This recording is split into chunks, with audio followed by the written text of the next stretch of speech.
Read and learn. Sky is so bright.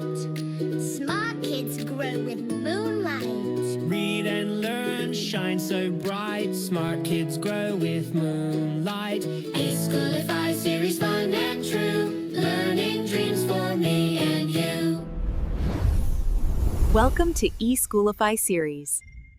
अस्सलामुअलैकुम, सईदा मरियम नकवीज here from the Moonlight International Publishers. तो आज हम करेंगे हफ्ते के दिनों के नाम। पीर, मंगल, बुध, जुमेरात। पीर, मंगल, बुध, जुमेरात। जुम्मा, हफ्ता और इतवार। जुम्मा, हफ्ता और इतवार। आप बच्चों को लाइन में करवा सकती हैं।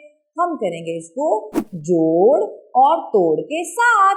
प, ई, र, पीर।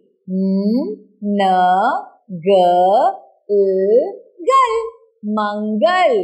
ब, पेश। द, दो चश्मी है। बुध। ब, ध, बुध। बे के ऊपर छोटी सी पेश। ब, पेश, ध, बुध। ज पेश, म, आइन। जुमे, रात। जुमे, रात। ज पेश, ह, जुम्मा। ह, फ, हफ।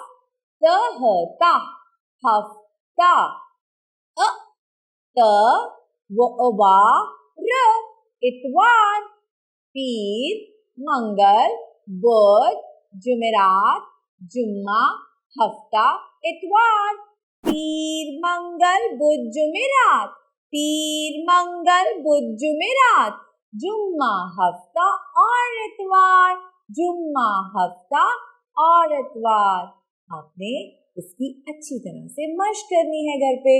इसको लिखना भी है जोड़ के साथ और तोड़ के साथ। अल्लाह हाफ़िज़।